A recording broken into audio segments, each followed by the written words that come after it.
Good morning. Good afternoon, I'm sorry. Healthy Decision Making Parent and Guardian webinar is what we will be talking about today. I'd like to introduce myself first. I am Lisa Arnold, Clinical Director of the Collegiate Recovery Program, and this webinar will be broken into two parts. Todd Palazza, sitting with me, who is the Director of Public Safety here at Fairfield University, will be speaking first on all of our Department of Public Safety measures that we take on campus, and I will be speaking second on drug and alcohol use and safety measures as well here on the campus. Good afternoon, everyone, and thank you for tuning in to this webinar. Again, my name is Todd Palazza. I'm the Director of Public Safety at Fairfield University. We're going to talk to you briefly about safety on campus. This is a vision statement from DPS, and it's really built on integrity and service. We think of ourselves very much like a small police department. However, we're much more public service oriented. Really, the roles and responsibilities and who we are and what we do is keeping the university as safe as possible while maintaining an academic environment. And sometimes that's a fine balancing act. You know, we are in an open campus environment. This isn't a corporate setting where every access point is locked. We do have secure systems on campus, in our residence halls and other buildings on campus, but it is an open campus, and that's something we have to realize. Some of our jurisdictions that DPS encounters is anything on campus or the university bookstore downtown. We also have a lot of new residence homes that the university has purchased off campus where we have jurisdiction on that. Many of you know that we have several of our students that live at the beach area. DPS doesn't actively patrol the beach, but we do occasionally go down there to assist the police department if that's needed. So, how can we help you? What can DPS do for you? We offer a variety of different services. The first is an escort service, where we would provide an escort to your students day or night, no matter where they want to go on campus. Some other things is a self-defense class. We offer a women's self-defense class. It's called RAD. It's a nationally recognized program for self-defense and rape aggression defense. There's a ride-along program. We encourage our students to get to know our officers. And our officers are involved in a lot of different functions at the university, setting aside from the DPS field, if you will. Officers are mentors in residence hall programs. We participate in first-year experiences. A lot of things our officers get involved with other than direct DPS duties. We have a medical amnesty program. We are interested in your sons and daughters' safety. One of the best ways we can keep your daughters and sons safe is to ensure that they're comfortable with contacting public safety. So at any point, if they felt that they were in need of any type of medical attention, but felt like they didn't want to call us because they might get in trouble, we really try to educate our students that if you call for help or call for a friend's help, you will not get in trouble, okay? Some other services that we provide on campus is, you'll excuse me because our monitor just cut out and I'll have to go to a paper copy. So, some of the other things that we provide is being aware of your surroundings. Again, we offer that escort service, and you'll excuse me. And so please take advantage of that anytime, day or night. Some other things, we offer a CPR class and an EMT class. We also offer basic first aid classes that we give to our students. We do crime prevention programs throughout the year, in going into the residence halls and out into the community to get students more comfortable with DPS, as well as providing valuable information. There's a lot more services that we do provide, and please give us a call at 203-254-4090, and our extension is 4090. We encourage your students to program our phone number into their phones as soon as they arrive on campus. I want to get into some safety tips that you can go over with your sons and daughters. First and foremost, we have a very good access control system Their STAG card provides access control for their residence halls. The residence halls are locked 24/7. One of the ways that they can ensure their safety is to keep their doors locked and not prop doors open. The system can be defeated simply by propping doors open, and we try to educate our students not to do that. We really encourage community living here. But when you're leaving your dorm room, residence hall room, we strongly encourage that students lock their doors. You may have heard me say something at orientation about this is a new type of learning experience. They're probably not locking their bedroom doors at your house, and we encourage them to start that practice at the university here. We ask the people to be aware of their surroundings. This is a very safe campus. But we don't want to lull ourselves into a false sense of security that nothing can happen. In today's day and age, we're all well aware of the dangers, that things can happen anytime, anywhere, at any place. So we really encourage our people to be aware of their surroundings, to walk in well-lit areas, and to encourage people not to walk alone. We want people to rely on public safety to report anything. Anything suspicious, anything that doesn't seem right or out of place. We ask people to trust their instincts. So when should you call public safety? Any tense situation, anything that seems like there may be some disturbance about to happen, any unusual noises, those type of things, anything that looks disruptive in nature. And again, we ask people to trust their instincts. We've heard the saying, see something, say something, report something to us, even if it just raises a slight concern. We would rather go on 100 wild goose chases and have it be nothing than have some of our students say, it's probably nothing, we don't want to call public safety, we'll let that go, and then have something happen. We have our phone number that I just talked to you about. We ask all of our students to program their phones in. We have emergency blue light phones throughout the campus, as well as in the residence halls. While that's dated technology, and I'll talk a little bit about our safety app in a moment, while the blue light phones are dated technology, we still utilize them on campus and maintain them for safety. We also have anonymous reporting through the DPS website. So if any student felt uncomfortable leaving their name, they could certainly report it to us anonymously.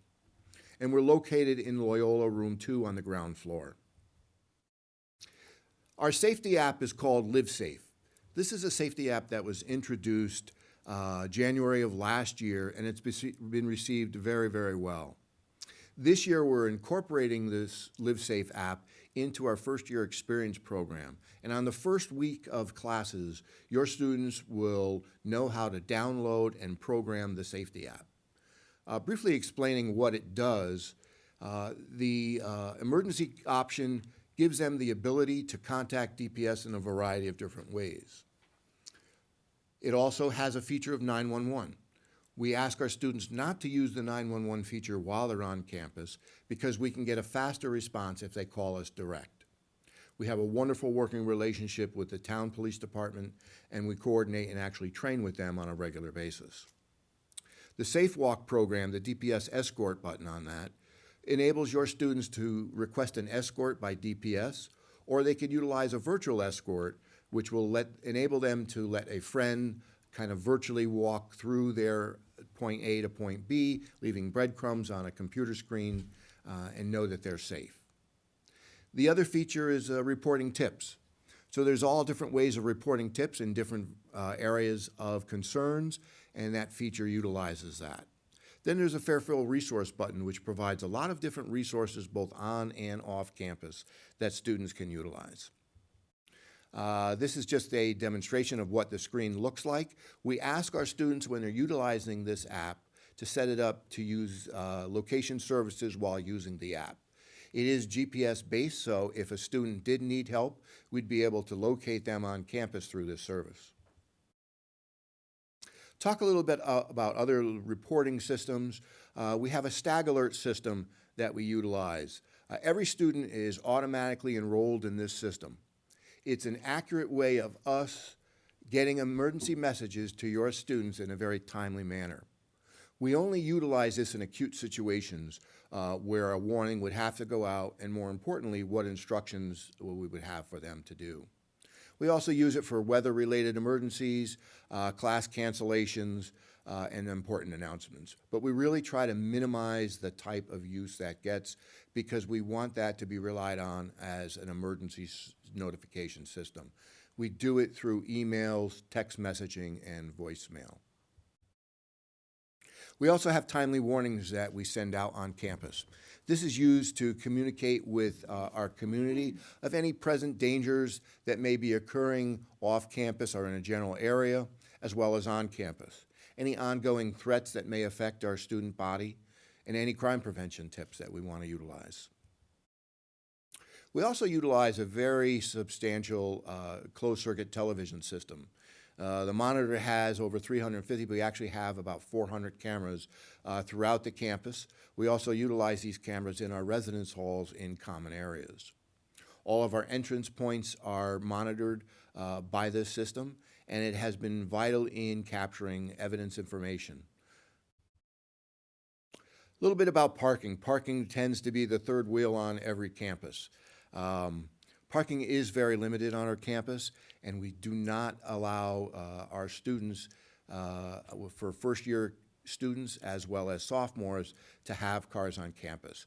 There are exceptions that are made, but they are very limited and basically are for emergency situations only. We have a shuttle system that operates on campus as well as off campus as well. Also, we have a rent car service called Zipcard. So if students want to enroll in that program, people who have maybe part-time jobs or internships, they can utilize this service. Some emergency guidelines that we want to educate your students about. Have some response options ready to go. Some of the 3 factors that we try to teach our students are shelter in place, okay, if something occurs, to be able to seek shelter where you are. Lockdown is a second phase, okay? If an emergency occurred and we asked people to institute a lockdown, we would send that through our Stag Alert system, and that's basically to stay where they are in a locked situation. And then finally, an evacuation process. We do have systems in place where if we did have to evacuate the campus, we would be able to do so. We also provide violent intruder training. Your students will have a session the first day they arrive on Sunday during the evening on violent intruder. There's also a video that you can watch through the DPS website. We ask our students to have a plan. Have a plan in case you have to leave in an emergency. Have some emergency supplies. Have the right amount of medications to go on the run, if you will. Know any secondary escape routes if you have to. And again, particularly with sophomores and first-year students who don't have cars, if they didn't utilize our evacuation process and wanted to leave on their own, to have a friend who has a car to utilize that. This is contact information, and now I will turn it over to Lisa. Thank you, Todd. That was a very comprehensive overview of all of the services of Department and Public Safety. You might be wondering why counseling and psychological services would be combined with the Department of Public Safety in doing a webinar like this one. And as Todd was talking, I was thinking a lot about how we work together because we have a very collaborative relationship. Todd's staff are often the frontline intervention for many, many of our students who we end up seeing in counseling and psychological services for many reasons, but one of them would be for student drinking. Over the course of their college careers, not all college students will choose to drink, but they will be in situations where alcohol is involved. And many times where Todd's staff would intervene with ours would be if there was an incident with too much drinking or drug use on campus. And because Todd's staff is the frontline intervention, we have an on-call system that involves a public safety officer calling us to ensure the safety of a student who might have drank too much or is in a situation where there is extreme at-risk behavior revolving around the drinking. So at Fairfield University, we are committed to helping students develop some skills and healthy choices to avoid these situations. But when they do happen, Todd's staff is the connective tissue between the students and our department. This is a huge transition to college. It is a major life event. It's filled with many opportunities, but it can be very stressful. And I'm going to talk a little bit more about that as we move forward. We are a university based on the premise of harm reduction, which means that we do not condone drinking. We don't want our students to be drinking in an underage or at-risk situation, but if they do, what are the safest situations that students can put themselves in order to remain safe and not need to utilize a higher level of care or Todd's staff services? So just to give you an overview and an idea of what happens on a college campus, I'm going to be talking a little bit about statistics. Keep in mind that Fairfield University falls within all of the general statistics of the national rate of alcohol and drug use around the country. We do see a slightly higher rate of drinking on our campus, but for the most part, we fall in line with all of the same statistics for drug and alcohol use around the country. And we have several departments within our university who keep an eye on that. Last year, we had 870 total alcohol policy violations on campus, and that could range from a documentation that involves possession of a substance or alcohol all the way to the lower statistic that you see that is 53 students who were actually transported to the hospital. And what does that mean? A student may have too much to drink and draws the attention of one of Todd's staff in Department of Public Safety. And all of his staff are CPR certified. Yeah, Lisa, if I could jump in, too. Yes. All of our officers are certified emergency medical technicians. We have actually 2 paramedics on staff as well. So they would evaluate a person, and based on their level of intoxication and other indicators, would determine whether a person goes to the hospital or not for evaluation. You know, that is a judgment call. So often we don't know how much that person has ingested or what other substances they've ingested. We've gotten some complaints in the past that we may have sent someone to the hospital and 2 hours later they're released. I'm okay with that. Quite honestly, I'd rather have to explain that than not send someone to the hospital and have a tragedy occur. Thank you, Todd. And when students are documented and or transported to the hospital, that often follows up with a meeting with myself. I am a licensed alcohol and drug counselor. I've been working with students here for 17 years, and I want to dovetail what Todd just said about releasing a student from the hospital after their vitals are okay. When they get to the hospital, they are oriented. Sometimes when students drink quickly, they don't appear as compromised as after the fact. So it is always a good idea and to err on the side of caution to send a student to the hospital if we are not sure what their condition is. And we are very well prepared for that situation, as unfortunate as it might be. It turns into oftentimes a very good learning experience for the student. So recently a poll was done in asking students why they drink or use drugs. And you can kind of look down this list and see some of the reasons, which often point to freshman behaviors and thoughts within the first couple of months of being in school. If you look halfway down the list or so, a connection with peers is one of the most important things to students. And if there's some anxiety or some stress about meeting other students, and you've probably heard this before, alcohol might be used as a social lubricant in order to ease their way into a social situation, to feel more comfortable. And then there's that piece that I talk about in my office with students all the time, and that's peer pressure. And oftentimes students would be okay left to their own devices, but they're watching what others are doing, and they're feeling more pressured to drink because their peers are doing so. And like I said, one of the most important things is to figure out how to fit in with your friends. This is not the most opportune way of doing it, and oftentimes this is a conversation that we have after the fact. But we do a good orientation of this during move-in weekend and talk about some of the other activities, which I'm going to get into, to reduce that feeling and to not feel isolated on campus. So some of the current trends in drug use on campus, and again, some of the drugs that we see on campus are pretty common in that, unfortunately, they are seen nationwide. Fairfield University has had a share of marijuana on campus. There is some abuse of prescription stimulants, which include Adderall or Ritalin, and oftentimes, while they are so effective in helping our students with attention deficit, they are one of the most highly abused substances on any college campus.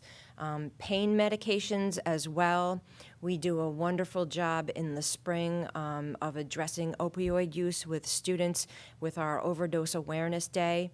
Benzos are also on the rise. This would be an anti-anxiety medication, often labeled Ativan or Xanax, that are cross-tolerant with alcohol and when combined can be extremely dangerous. And we do address this issue with students and get in front of it at freshman orientation, have a nice conversation about how dangerous that combination is. Any of these combined can be extremely dangerous.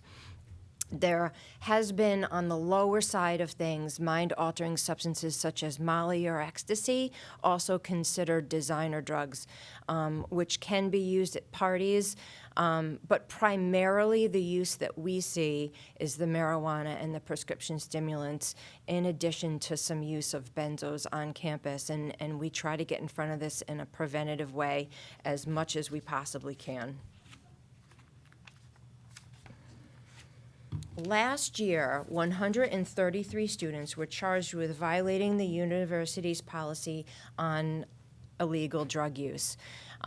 It's been a little bit slippery in the sense that now that we have decriminalization of marijuana and some legalization in surrounding states, the message is important to get clear about what is tolerated on this campus.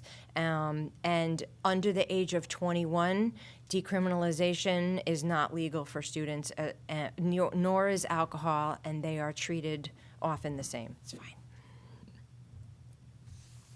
So here's a profile that we often refer to when we look at some of the drinking patterns on campus. Your students have been asked to do an online anonymous screening prior to starting their freshman year, and they fall into various categories that we try to take a look at in terms of the prognosis of use within their next 4 years. And one thing that we know is that when there is high-risk drinking prior to college, it can oftentimes predict continued higher-risk drinking in their next 4 years. And we address this in several different ways. And I'm going to talk about some of the programming. So here are some of the consequences across the board, nationwide, not exclusive to Fairfield University. 1,825 college students between the ages of 18 or 24 die from alcohol-related unintentional injuries, including motor vehicle accidents. We see a rise particularly in cases of assault, sexual assault, and now on the rise, unfortunately, is suicidality. Most of the cases of these are falling under or happening following an episode of drinking or drug use. So this is something that Department of Public Safety is very mindful of when there are alcohol and drugs on board with a student who is at risk when they call us in on-call situations. Some of the academic problems that we see that are established during a pattern of higher drinking would be 1 in 4 college students reporting consequences from drinking, missing class, being hungover in class, falling behind, not completing assignments, and receiving lower grades. There is certainly a correlation between alcohol and drug use, unfortunately, and more serious academic problems. Other consequences, like I said, suicide attempts or suicide ideation, thinking about harming yourself happens more so under the influence than not. Other health problems, at this age, between the age range of 18 to 25, there are very few longitudinal negative consequences regarding health, but there are those acute cases of car accidents, falls, assaults, things where students are getting injured and sent to the hospital due to injury. There are also more unsafe sex practices, driving under the influence, being in a car with someone driving under the influence, as well as vandalism, property damage, and involvement with the police. What we do know is within this age bracket, developmentally, with alcohol, is that it raises their impulsivity. And brains are not fully developed for college students, and when they're drinking, that frontal lobe region that is underdeveloped is even more so compromised under the influence of alcohol, since they don't have the ability to make good decisions. It's often do first and think later, and that's where more of the serious accidents happen.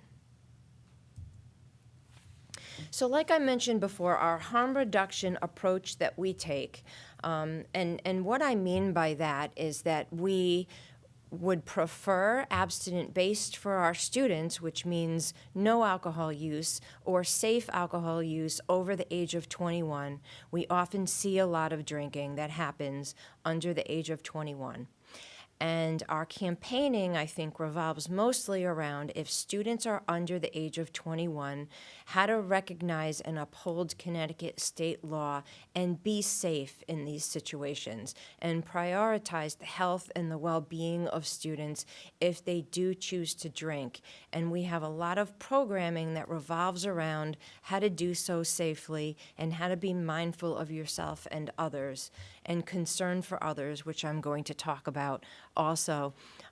Some of our evidence-based strategies revolve around some programming that we do throughout the year to focus on, like Todd was talking about, medical amnesty and care for others and care for yourself.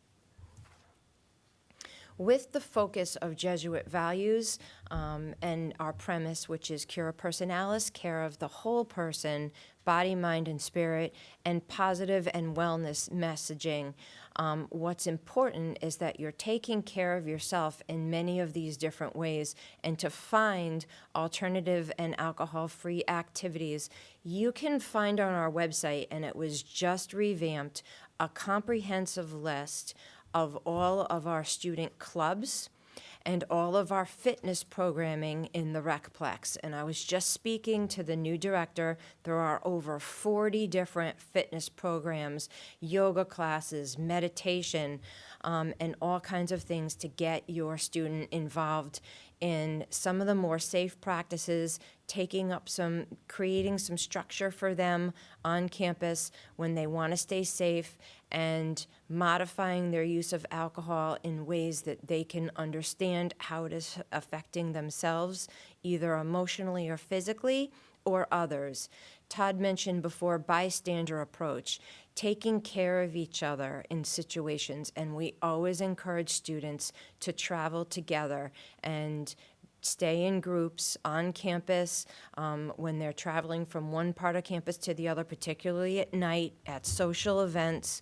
And if there is drinking and you see something that doesn't look right with your friend or their drinking or their drug use patterns, to not hesitate to call. We would much rather go on a wild goose chase, get DPS involved, get counseling involved if we see something that could be at risk for your son or daughter. And what we talked about before were some of the resources, but I'd like to include some more in this. As I am clinical director of the Collegiate Recovery Program, I am also one of the therapists at Counseling and Psychological Services, which basically means that I see any incoming student, anxiety, depression, homesickness, interpersonal relationships with roommates, friends, people at home that they might not be getting along with, all the way to emerging OCD, bipolar, anything that might walk through our doors, we are ready for, and we welcome any student in need. We work very closely with the Student Health Center, which provides our medical services on campus. And we often do what's called a warm handoff, which means that if we have a student in the health center who's presenting with some psychological difficulties, that staff does not hesitate to bring a student down to us. And likewise, if I have a student in my office who has some medical concerns, we walk them down to the health center and ensure that they are properly taken care of with that cura personalis in mind, which is mind, body, and spirit. And we want to take care of the whole student. We also work closely with the Dean of Students' office. I, in particular, have all of the student substance abuse assessments. When Todd has a student or when he has staff who have to document a student for alcohol and drug use, they are to schedule a meeting with the Dean of Students' office. And if it's a high level of concern, I meet with that student to check in with them to make sure that they are okay, that this hasn't established a pattern of using alcohol and drugs in a harmful way in their life. Residence life plays a very important role, whether it be an RA, a new student leader, which is also called an NSL, or an AC, which is an area coordinator. We oftentimes have warm handoffs from residence life when they see something on campus in their residence halls, respectively, the apartments, the townhouses. They might bring a student in who they are concerned about, or Counseling and Psychological Services might reach out to someone in residence life to do a wellness check or to have public safety do a wellness check to make sure that that student is okay. We also work closely with campus ministry in the same manner. Campus ministry is well-versed in our counseling department and our services, and we often run groups together. We like to give some of our group therapy that religious piece, and we will call in one of our different denominations of religion to come in, whether it be a pastor or a Jesuit, to run groups with us. And again, public safety is well aware of all of the situations that we handle in counseling and doesn't hesitate to use us in this manner. It's a nice set of resources that is used oftentimes in a very integrative way, and all of these departments, I can say with confidence, are very supportive of each other. We are all in this together for the mindfulness and safety of your student. Some of the alcohol intervention strategies are designed to help students reduce risk and develop skills to make better choices. Like I talked about before, we offer individual therapy, we offer groups at different levels. So one of the examples of a documented student for alcohol and drug use, and one of our frontline interventions includes a group called Choices, which is for students who have been documented for alcohol use. Marijuana education is another group offered that is used for students who are documented for marijuana use. I facilitate both of those groups. There's a couple of different groups that your student, if they are documented undocumented would be asked to complete. And what we do in that group is we talk about use, we talk about their relationship with these substances moving forward, how can we have a corrective experience with it and continue to reduce the risk. And it's often very effective and very beneficial for students to make that connection to our counseling department in the future if they ever need help. So it's a mandated situation that often turns into a voluntary situation because students find out that it's a very benign, very not punitive measure that is taken in the interest of their safety and their well-being. Speaking of just for a moment about our collegiate recovery program, we do offer on a completely voluntary level, we have a residential program for students in recovery from alcohol and drug use.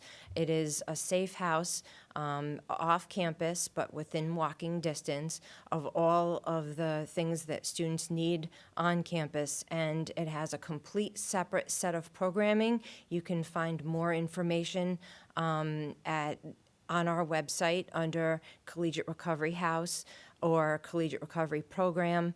And it's something that we're very proud of in the sense that we have a completely separate set of academic, recreational, and residential programming for students who are in recovery and wanting to return to school to balance that recovery with their academic success.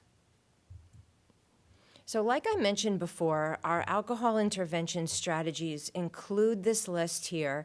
Your student will be asked to complete an alcohol education program online prior to coming to school, which is completely anonymous and submitted and goes directly through student engagement.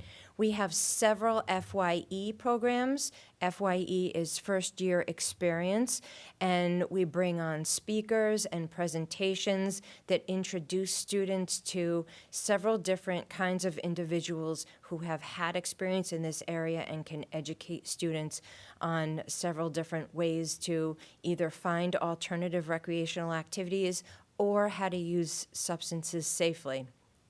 Our bystander intervention programs are part of our prevention program to ensure that students are taking care of themselves and others. Choices in marijuana education, like I talked about before, might be a frontline intervention used if your student is documented for alcohol and drug use. Substance abuse assessment and treatment might follow choices if a student is documented again, and that might involve a student meeting one-on-one with myself to further look at their relationship with alcohol if a pattern has unfortunately already been established of alcohol and drug use that is causing for negative consequences with your student.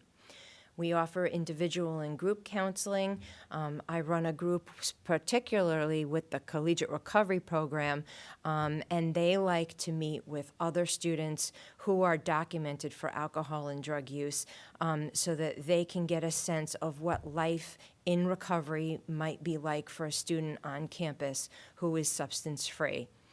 There are also AA meetings on campus. If your student has the opportunity to meet with me, there are several AA meetings off campus as well, particularly geared toward younger people and college students that I have a comprehensive list, and it's also on the website where students may have access to that resource.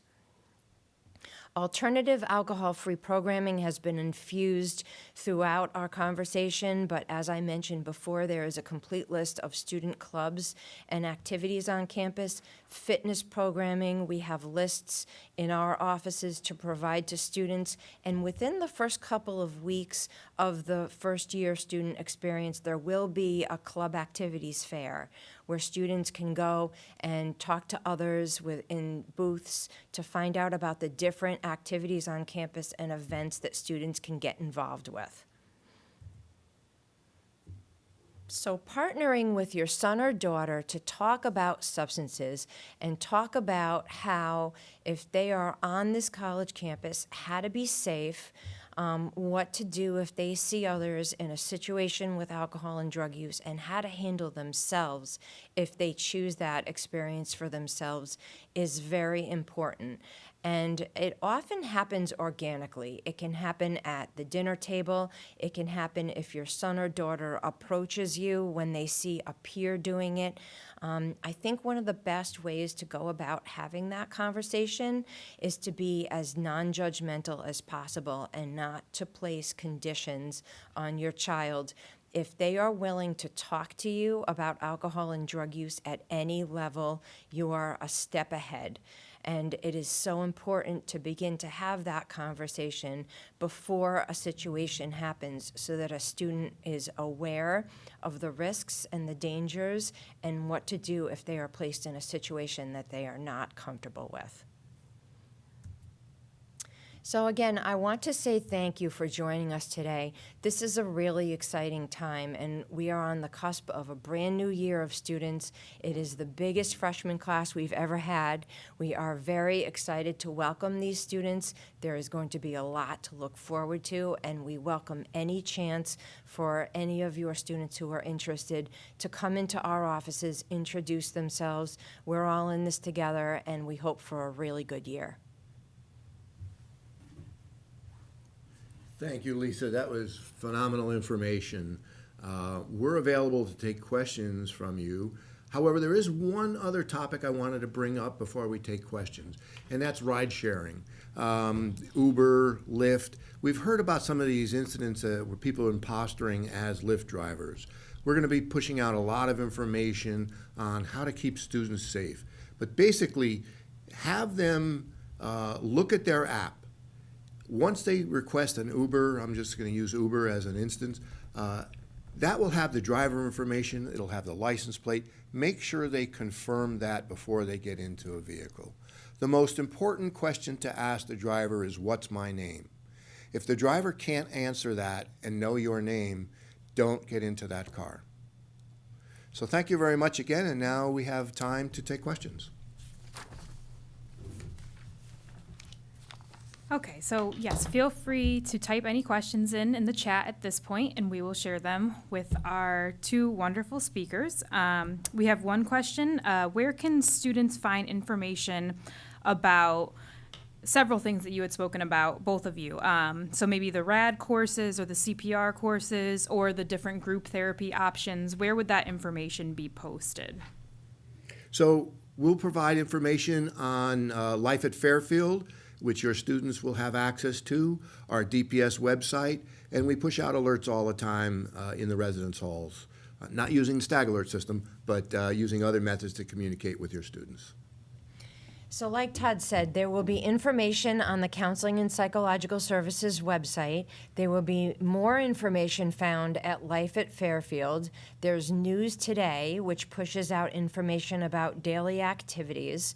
And also within the first week or two of the semester, Counseling and Psychological Services will have posters hanging about group offerings and different activities on campus. And we will have 5 large lawn signs put up about our walk-in hours so that students are aware and have access to our department during the day. If they feel like they want to even come in without an appointment, we will have lawn signs strategically placed around campus as well. It will be hard to miss us. Great, that sounds awesome. The next question we have about the Live Safe app. Can students report tips anonymously on it? Yes, they can. There's a variety of different ways of reporting that, but a simple click of a button will give us information through an anonymous format. Great, thank you. And another question that we had, if a student violates the university's policy on illegal drug use, is there something that usually happens next? Is it very case by case, or could you just talk about that a little bit? It can be very case by case based on the substance, whether or not the student has prior documentation, the amount that the student has, but just a case-by-case basis in a garden variety documented situation might be that DPS will take that substance, document the student, they will be scheduled for a meeting with the dean's office, and oftentimes be directed to myself for a meeting to determine the next plan of action. The counseling and psychological services takes a very non-punitive approach to this, where the student might be introduced to some self-help, they might be introduced to some group therapy, they might be, after the required meeting with me, they might decide to take on some additional counseling sessions on a voluntary basis, all the way to more punitive measures depending on the situation. Great, thank you. It looks like those are all the questions that we have today, so thank you. Well, thank you very much for tuning in. Thank you.